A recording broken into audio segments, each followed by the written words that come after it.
Hello. Hello. Welcome back to Aetheral Space 2.16. Wow. Hello, guys. So Darnell's my at near throat, death. He's at 1 HP. yes, my throat is at 1 HP. He can So hear I'm gonna, a constant noise like wee wee. I'll do, I'll do the recap. I'll do the question and I'll react. But I'm gonna have Tan read this one because I just can't. But I really want to see where this goes. So I'm gonna have Tan read it to me. Sorry. So I hope you like his voice because it's pretty good. Tell us about the recap. Good.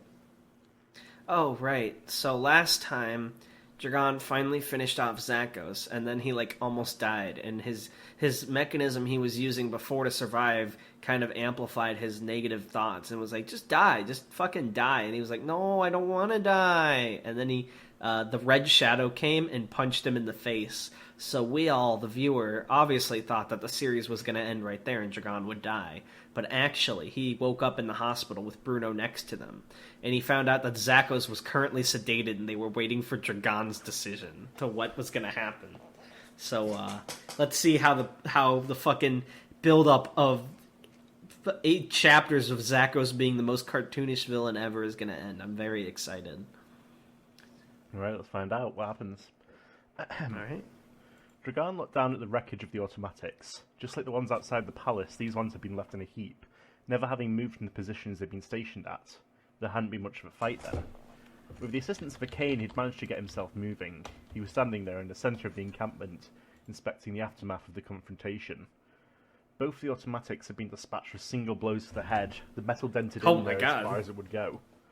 Surprise attacks, to be sure. The automatics hadn't even had time to move. From what Dragon had been told, it was the same with the automatics outside of the temple. I keep wanting to call it a temple. It's a palace. There's no religious connotation. I don't know why temple keeps coming to mind. Probably because it has a ruinous feel and you would think temple before palace. Presumably that had been the sound of smashing metal he'd heard just before falling unconscious. Mila and Helga flanked him on either side. Mila to make sure he didn't collapse from his injuries, and Helga to answer his questions about the present situation. The boy with the mismatched eyes, Aidan, watched from a little distance away. He was standing near where Dean's corpse had been before they'd finally buried him, quietly gritting his teeth. He shot Dragon a glare as he walked by. Dragon glanced at him but said nothing. Oh, he's blaming Dragon because them hiding Dragon is why Dean died. Emotions would be running high without a doubt, and he didn't want to spark any more fires. Tell me again how it happened, said Dragon quietly. We were all round up here in the middle of town, said Helga. The special officer stomped off to the ruins, and after 10 minutes or so there was this bright light, like a flashbang or something. When the light cleared, the automatics were like this. Oh, it couldn't be Helga or Mila then, because it would. They obviously one of them would have noticed the light was coming from fucking the audience. Dragon bit his lip, nodded, and glanced at Mila. It was too fast to really tell what was happening, she said apologetically. When I first saw the lights, I thought they were opening fire, so I closed my eyes. Sorry. Wincing, Dragon stooped down to a knee, that should be, turned one of the wrecked skulls over in his hands. A single blow to the back of the head, destroying the power source. An attack like that wouldn't have been possible without Aether. As far as he knew, the only ones planetside able to use Aether were himself, Bruno, Serena, and Zakos. As far as he knew. Bruno... Have you ever seen Snowpiercer? Yeah. Do you remember the scene where they're shooting across the train through the windows? That's what fucking Skipper did from space. Just knocked them all out instantly. Bruno and Serena being unconscious, so they couldn't be the culprit. Zakos would have no reason to destroy his own automatics, plus he'd been far too busy getting his ass kicked. And Dragon knew he hadn't done that, unless he had some hyper-competent split personality he didn't know about. There was a fifth individual then. A fifth person on the planet with the ability to use Aether and the inclination to conceal that fact. Dragon glanced around cautiously, keeping an eye on the Humulus passing by, getting things repaired and ready for their departure. Truth be told, it could be any one of them. Was this fifth individual necessarily an enemy, though? They'd saved everyone from the automatics. But why hadn't they done it sooner? Why had they let Zakos run wild for so long, only interfering once he was taken out of action? Judging from the strength and speed it would require to take out all the automatics so quickly, they were without a doubt stronger than Dragon. They could have taken care of Zakos themselves if they had a mind to. So why hadn't they? A thought occurred to Dragon, one that really should have made its appearance sooner. How had Zakos found him?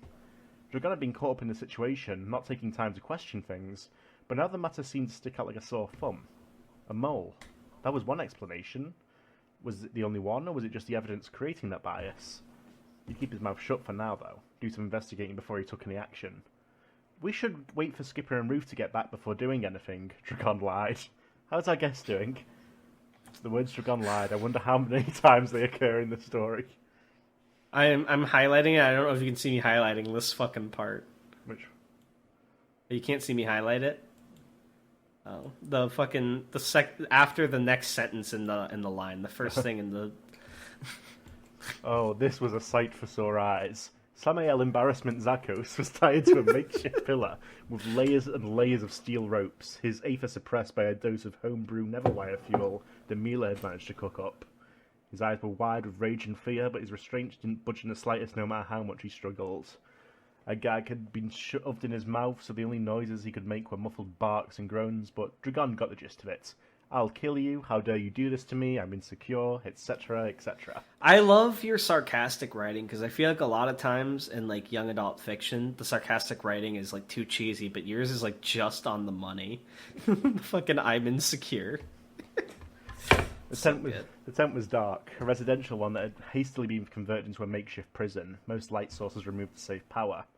The tent had most likely belonged to Diem previously, but Dragon had thought it would be tactless to ask. Dragon crouched over, flicked Zakos' forehead while grinning.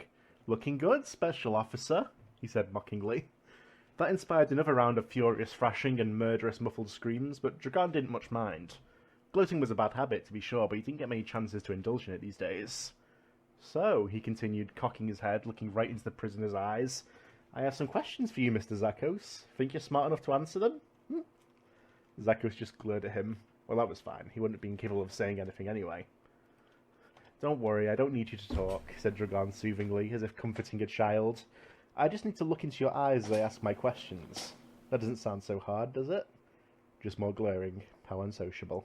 Well, now Dragon's back to being a fucking dickhead. You know, the anime pro tag moment is over. No, I know it's Zakos, it's totally justified, but like Dragon had like a streak of being like a good boy, and now he's back to his bullshit. Tapping a finger against Zakos' forehead, Dragon spoke. Number 1, he said, drawing out the word. How did you know to come here? Was there a mole? Zakos squeezed his eyes shut, and Dragon almost burst out laughing. By taking measures to conceal his eyes, he was as good as confirming that Dragon was right. There'd be no point in keeping the fact that there wasn't a mole secret. Close your eyes again, said Dragon softly, and I'll break your other arm. It's rude to do that when we're having a conversation, you know. Normally he'd feel bad about doing this to someone, but when it came to Samael and Brezo Zakos, he couldn't seem to find any sympathy at all. What happened to Samael Embarrassment Zakos? That was a one-off. Zakos opened his eyes again, coward. Question 2, continued Dragon, holding up another finger. Do you know who said mole is? As instructed, Zakos kept his eyes open. Dragon peered into them, unblinking, trying to intimidate as much as perceive. There was no recognition in his eyes. He truly didn't know. Likely the mole had been intending to get in contact with someone else then, and Zakos had simply taken advantage of the situation. Like a flea. I can't believe fucking Dragon is playing... What's L.A. Noire? Yeah, the facial expressions. Oh, you don't know, do you? Said Dragon with a tone of faux sympathy. Faux, yeah. And a momentary glance away Zakos gave him only served as further confirmation. There was a mole, and Zakos didn't know who it was. Confirmed. Thanks for the info, said Dragon quietly, patting Zakos on the head like a dog. I appreciate it.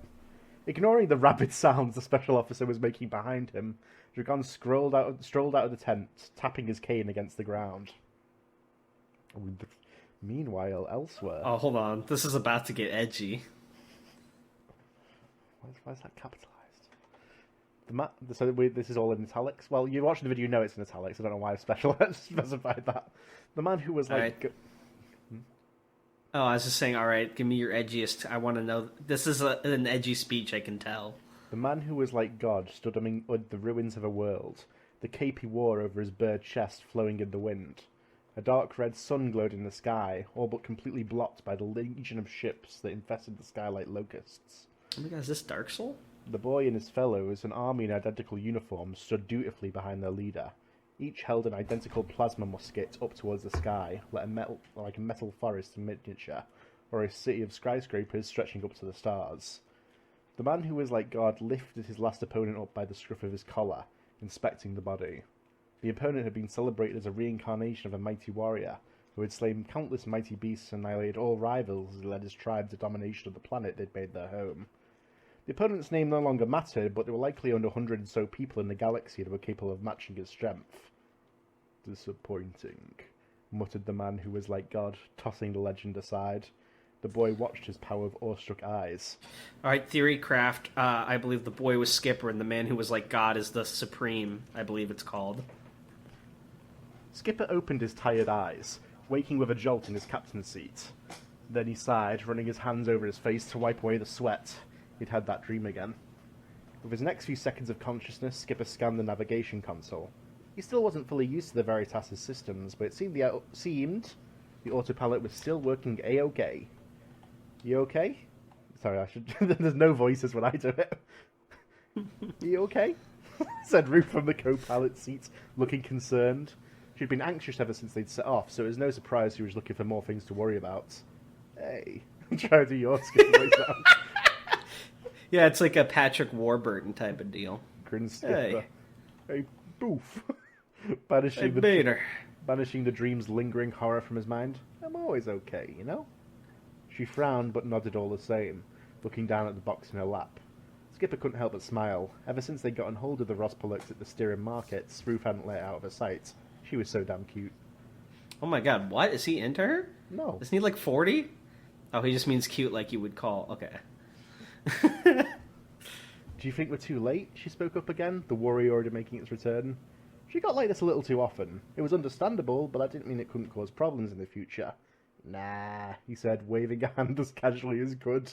We got plenty of time to spare. Hell, I heard there's a restaurant ship that sails these parts that serves killer steak. Think we could make a quick stop there? As Dragon is like getting the shit beat out of him. The glare that Ruth gave him for that was truly apocalyptic. Well, he deserved it. He'd never had any intention of stopping anyway. There were only a few people in the galaxy he was able to protect, but would never let anything happen to them if he could help it. Bruno, Serena, he thought, subtly increasing the speed of the autopilot above what was traditionally considered safe. Hang in there.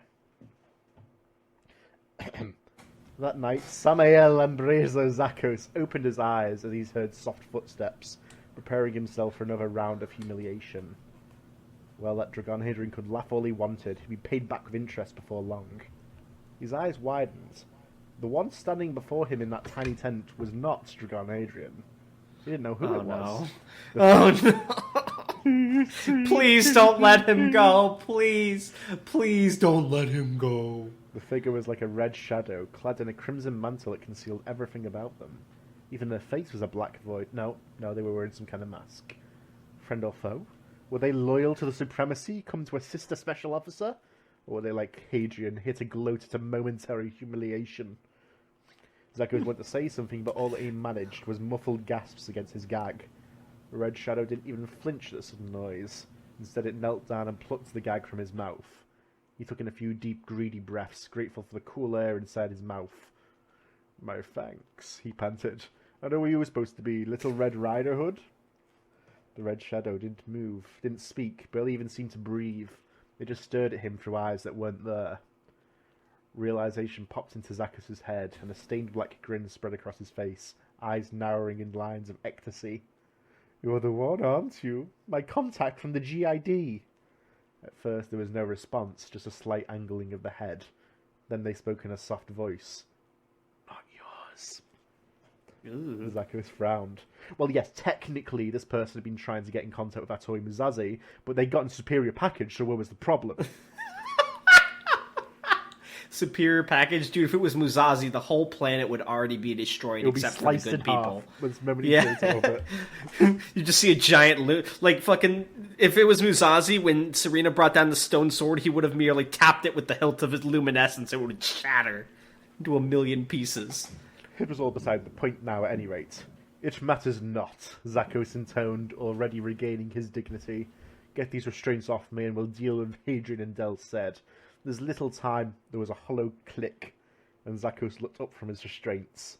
His eyes widened and a cold sensation spread through his body. A gun was pointing right at his face, held by the red shadow. a jet black, polished punch-point pistol, aimed right between his eyes. Wait, he said quietly, lips dry. This couldn't happen. This wasn't how things could end for Samael Ambrezo Zakos. He was a special officer, damn it! The red shadow flicked off the safety. You've ruined everything, it hissed. POV, you're me after you mess up Tanhony's Aetheral Space video. Samael Ambrezo Zakos arrived, struggled, tried to escape, but the restraints were too tight. He looked up at the red shadow desperately. Wait! He screamed again, but the shadow did not wait. He aimed his pistol at the sky. Wait!